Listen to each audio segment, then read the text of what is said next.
Então, assim, pessoal, a ideia é morrer jovem o mais tarde possível, né? Então, a musculação, ela é fantástica para esse grupo, é fantástica.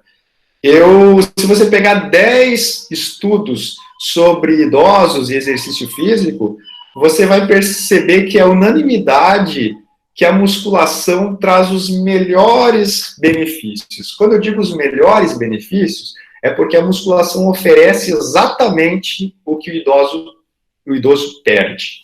O que o idoso perde? Ele perde coordenação, ele perde equilíbrio, ele perde massa óssea, ele perde massa muscular, ele perde força, ele perde fibras musculares do tipo 2, que são as de agilidade, né? Se ele tropeça, ele cai, ele não consegue ter potência para restabelecer, né? Então, ele é isso que ele perde, ele tem atrofia dessas fibras musculares. E como que faz para não reverter, mas para atenuar todas essas perdas? Atividades físicas em geral, né? Sem dúvida, todas contribuem.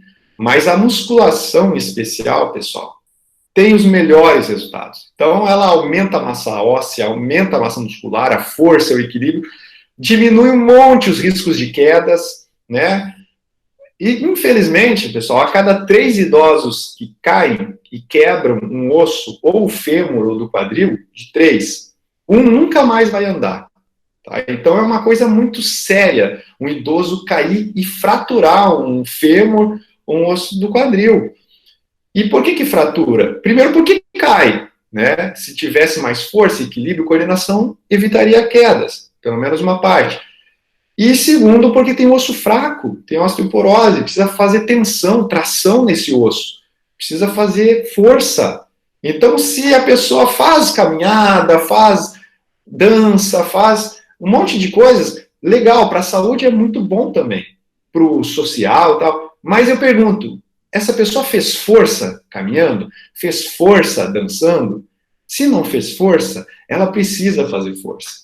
E aí, nem que ela venha 1, 2 vezes por semana para a musculação, ela vai ter grandes benefícios, tá? Então, mesma coisa, um grupo que não entrava numa sala de musculação até os anos 2000, tá? Você não via idoso na musculação nos anos 90, e de repente, cheio agora, né? Por quê? Porque está muito claro na literatura os benefícios da musculação.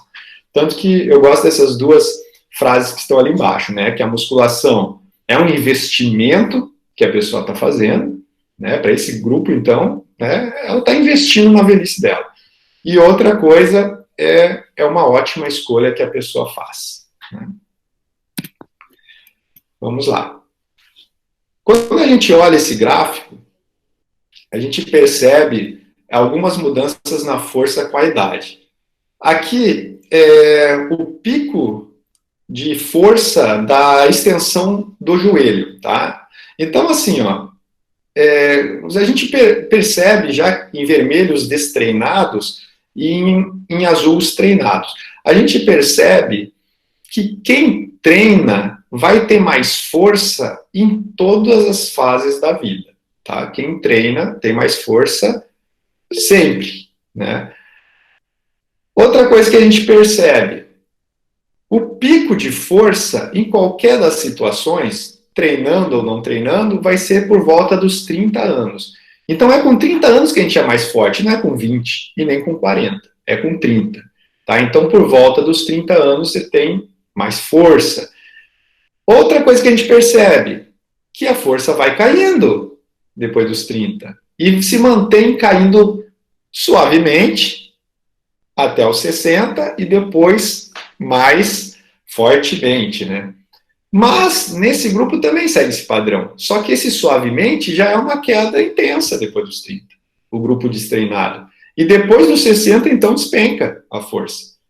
Então, veja como atenua a queda da força a prática do treinamento de força, da musculação. Outra coisa, quando a gente olha um idoso de 80 anos treinado, a gente encontra a força de um jovem de 30 anos destreinado. Então, quantas coisas que esse gráfico nos mostra, né? Como realmente, em relação à força, o treinamento de força, que popularmente é musculação, ela traz benefícios.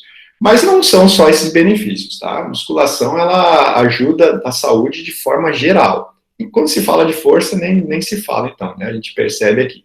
Isso tudo aqui vai evitar quedas, né? Isso tudo aqui vai evitar osteoporose, vai evitar muitos outros problemas. Aqui nós temos dois músculos, né? Esse músculo que está escrito aqui, tabuleiro de xadrez, é um músculo saudável, normal, né? Por que é tabuleiro de xadrez? Porque a gente tem, um corte transversal do músculo. A gente tem todas as fibras musculares aqui, né? Tem fibras aqui brancas, fibras rosas, fibras vermelhas. E é assim que se comporta o nosso músculo sadio. Nesse outro músculo aqui, o que acontece? A gente vê que as fibras brancas já foram embora. Você tem fibras mais rosadas e vermelhas. E cada pontinho desse daqui era uma fibra muscular que ficou atrofiada. Logo, é um tecido agora que não tem mais contratilidade. Só atrapalha ali, né? Porque é um tecido que não gera força. Tem bastante tecido conjuntivo e tecido adiposo nesse músculo. Então, você tem aqui, por exemplo, o que seria do mesmo tamanho disso, só que isso aqui tudo gera força, e aqui só metade disso gera força. O que é isso aqui? Isso aqui é uma condição que se chama sarcopenia. Okay? Quadro sarcopenia. Ele é ocasionado por uma variedade de fatores. Decréscimo do número de fibras musculares, atrofia das fibras musculares, diminuição do número de unidades motoras, sedentarismo. Tem os fatores também metabólicos e hormonais, né, do envelhecimento, da diminuição da atividade das enzimas glicolíticas e do aumento do tecido não contrátil, como eu falei, são tecidos que não geram força, como gordura, tecido adiposo e intramuscular. Então, quando a gente olha para esse músculo aqui, a gente vê que, olha, mas é normal, né, o idoso, ele vai perdendo músculo, ele vai ficar mais fraco. Olha só, pessoal. Tem coisas que são normais, tem coisas que são comuns. A sarcopenia é um quadro comum para o idoso, né? É comum um idoso desenvolver sarcopenia. Não é normal. Por que não é normal? Porque não é normal que um ser humano perca a sua funcionalidade, que fique em condições de cair, de perder coordenação, de não conseguir pentear o cabelo, subir uma escada, desenvolver atividades do dia a dia. Isso não é normal. O quadro de sarcopenia tem muito mais a ver com a funcionalidade do músculo do que com a estrutura muscular em si, a perda de massa muscular. Eles estão andando juntos, né? Mas tem muito mais a ver com o sedentarismo mesmo, né? Com a falta de atividade física. Tá? Então, as fibras musculares, elas tendem a um agrupamento como tipo, né? Então, as fibras musculares, elas rápidas e lentas, elas perdem essa distribuição. Tá? Então, vejam só, os idosos possuem um conteúdo não contrátil 2 vezes maior. Acredita-se que o envelhecimento seja responsável por perda da quantidade de motoneurônios alfa. Assim, indivíduos idosos têm menor quantidade de unidades motoras. Então, eles vão perdendo as unidades motoras. Mas por que perde esse padrão de xadrez? Então, porque eles perdem as unidades motoras do tipo 2, que são as de contração rápida, as que mais hipertrofiam. E isso pode ser atenuado com a musculação. O treinamento de força recebeu considerável atenção na década passada, em virtude do seu potencial para aliviar a perda de massa muscular, força e função nos idosos. Pesquisas pioneiras enfatizaram o treinamento de endurance, né, de resistência, e exercícios com sobrecargas de baixa intensidade. Então, queriam que os idosos fizessem atividades mais leves e caminhadas. Mas esse tipo de treinamento não resultou em ganhos apreciáveis. Estudos, né, que mostraram que a força e a massa muscular de atletas treinados em resistência não diferem de indivíduos não treinados. Então, assim, ó, se você corre corrida de rua, maratona, tem um baita de um condicionamento aeróbio, a sua massa muscular, ela não é tão diferente em questão de força do indivíduo não treinado. Então, a gente precisa ser específico no treinamento. Eu quero força para o idoso, eu quero manter a massa muscular do idoso, eu preciso fazer força. né? Eu preciso recrutar unidades motoras no idoso fazendo muita força. Se eu não chegar num nível maior do que 50%, 60%, 80% da minha capacidade de gerar força, eu não vou recrutar aquelas unidades motoras. Elas vão ficar sedentárias, elas vão ficar flácidas, né? Porque nós estamos sedentários. Então, assim, pessoal, qual é o sujeito que mais se beneficia do exercício? É aquele que está até então destreinado. Por quê? Porque ele tem muito mais a ganhar, né? Quando a gente começa a treinar, a gente ganha muito rápido força, flexibilidade, resistência. É muito rápido, a gente consegue percentualmente ter um ganho muito superior a atletas de elite, que treinam e não saem do lugar. Então, qual é o melhor exercício físico para o idoso? Como eu tinha falado aqui, ó, se o idoso é o que mais se beneficia, não o idoso, né, mas quem estava destreinado mais se beneficia, então por que não começar agora? Se não fez até agora, tem gente que fala, pô, eu tenho 70 anos, agora eu vou começar a fazer? Que bom que você vai começar a fazer, porque você vai se beneficiar e muito desse treino. Qual que é o melhor exercício? Eu não posso falar que é a musculação, porque se ele não gosta de musculação, vai ser um péssimo exercício para ele. O melhor exercício é aquele que ele mais gosta de fazer, que vai manter ele ativo. Mas é necessário, sim, informá-lo que, falando em eficiência para o que ele precisa, a musculação ela é insuperável. Né? E qual é a meta a ser atingida num programa de treinamento para idosos? Então, tem pessoas que têm metas em relação ao seu peso corporal, em relação à sua força. Quando eu trabalho com idosos, assim, idosos de forma geral, numa academia, a meta era a seguinte: tinha um dia, um quadradinho para cada dia do mês. Então tá lá, mês de maio, dia 1, 2, 3, 4, todos os dias do mês de maio. O que eu queria do idoso? Que ele marcasse um xizinho e em cada dia que ele viesse treinar na academia.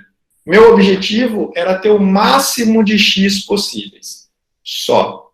Eu queria que o idoso viesse para a academia. O que ele ia fazer lá ou não, aí é outros 500. Se fosse lá só para conversar, beleza também, né? Já está investido no social. Agora, ele não, pelo menos veio caminhando, ou pelo menos subiu a escada da academia, mas saiu do sofá de casa. Então, o que eu queria do idoso era, de fato, que ele viesse para a academia o máximo de vezes possíveis no mês, tá? O que é mais importante na nossa vida? É acrescentar anos a ela, né? Viver mais tempo, ou acrescentar vida aos anos que a gente vai viver. Né? Então, vejam, a gente não quer só sobreviver, a gente quer viver com qualidade. Existem jovens de 60 e velhos de 30 anos, né? Então, a musculação possibilita o controle total das cargas, eu já tinha comentado isso quando eu falei das crianças e adolescentes, intensidades de cada exercício, repetições, intervalos, músculos ativados e ângulos trabalhados. Você, né, pode respeitar as limitações e explorar as aptidões de cada indivíduo, porque a musculação te possibilita isso, você tem controle total das cargas. E os benefícios, então, que a musculação traz? Não é só força. Aumento da força e massa muscular, insuperável, né? Aumento da aptidão para atividades diárias, para o idoso é insuperável. Fortalece as musculaturas que dão suporte às articulações, prevenindo lombalgias e artrites, quando bem feita, né? Aumento da densidade óssea, fundamental para a questão da osteoporose no idoso. Aumenta a taxa metabólica, favorecendo o controle do peso e gordura corporal. Isso aqui, pessoal, é uma coisa que cai muito com o envelhecimento. E a pessoa geralmente não passa a comer menos, e vai cada vez acumulando mais gordura corporal, e também se tornando cada vez mais sedentário. Daí se torna um ciclo vicioso. A pessoa fica mais sedentária, aumenta mais de peso, perde condicionamento, aí como perde condicionamento, aumenta mais de peso, faz menos atividade ainda, e vai indo até perder, né, a autonomia. Tá? Então, manter uma taxa metabólica alta é importante, melhora a circulação e o retorno venoso, a qualidade do sistema circulatório, diminui o risco de quedas, fundamental no idoso, aumento da autoestima e combate à depressão. Então, esses benefícios que eu coloquei aqui foram mais focados nesse público que eu estou falando agora, né? E a gente percebe que realmente é um investimento aí a prática da musculação. E aqui, então, umas dicas aí para o trabalho com idosos. Primeiro, já tinha falado disso com crianças e adolescentes, principalmente também, execução perfeita do movimento. Então, o idoso tem que fazer perfeito. A gente tem que começar com o idoso de uma forma simples. Não adianta querer ficar trocando de treino toda hora, botar exercício difícil e tal, que ele não tem coordenação, ainda mais quem nunca fez musculação. Então, começa com exercícios simples, muda poucos exercícios a cada série, né? Faz um aumento progressivo, busque a regularidade desse idoso. Esse é o caminho, né? Exercícios principalmente na máquina, né, que sejam guiados, né, que ele tenha foco no músculo-alvo, que ele aprenda a perceber isso, que tem que ser livre de dores articulares, ele tem que exigir do músculo, tá sentindo a articulação, tá errado, troca o exercício, troca o peso, troca o que for que seja, mas não dá para fazer exercício sentindo dor, vai inflamar a articulação. O músculo a gente recupera em 2, 3 dias, no máximo, uma semana, 2. Se você machucar ligamento, tendão, cápsula articular, aí é 1 mês, né, para recuperar. E olha lá, realização de 10 a 15 repetições, inicialmente submáximas. Então, você faz 10, poderia fazer 20. Faz 15, poderia fazer 25, mas você para por ali. Frequência de 2 a 4 vezes semanais. E iniciar com uma série por exercício, passando para 2 a 3 séries. Então, claro que, no começo, às vezes o idoso vai na academia e fala, tá, mas eu só vou fazer isso, só uma série de cada exercício, 5, 6 exercícios e acabou, 20 minutos. É isso.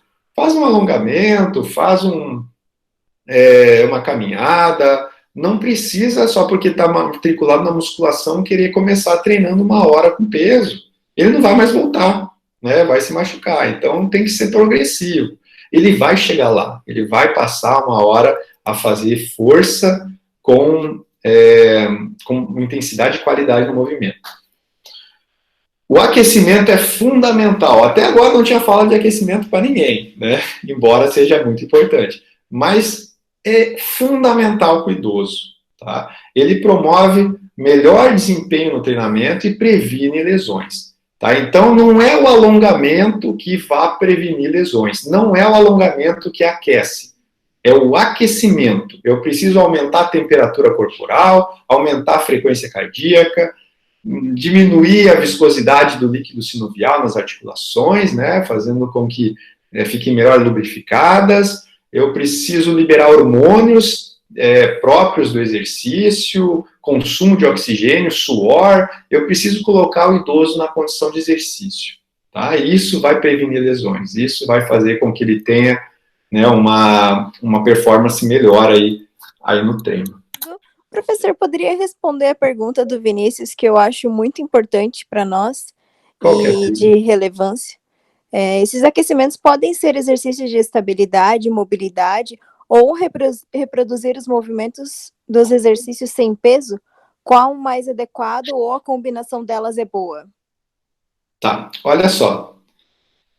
O que é um aquecimento completo? Né? Um aquecimento ele tem 4 fases. Você tem um primeiro momento, que é o articular, que a ideia é movimentar as articulações diminuindo o líquido sinovial. Na verdade, diminuindo a viscosidade do líquido sinovial. Esse é o primeiro momento do aquecimento.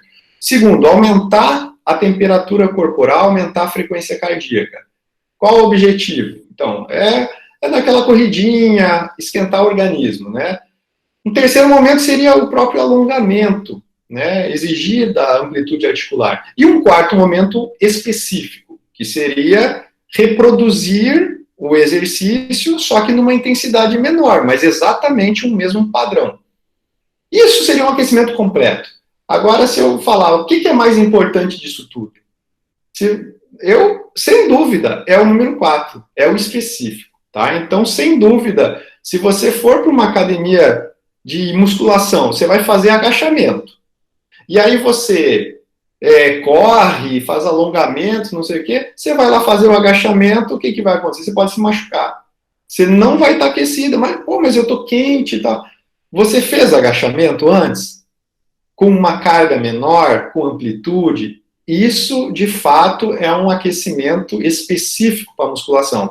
É da mesma forma se você for jogar voleibol. Você corre, faz um monte de coisa, mas não toca na bola. Aí você vai entrar no jogo frio lá, vai bater nos seus dedos a bola. Você tem que aquecer com a bola, que é o aquecimento específico. Tá? Então, sem dúvida, nos esportes, na musculação, nas lutas, onde for que seja, o aquecimento específico, que seria essa última fase do aquecimento completo, né, é o mais importante. Se for fazer só uma coisa, faça ele.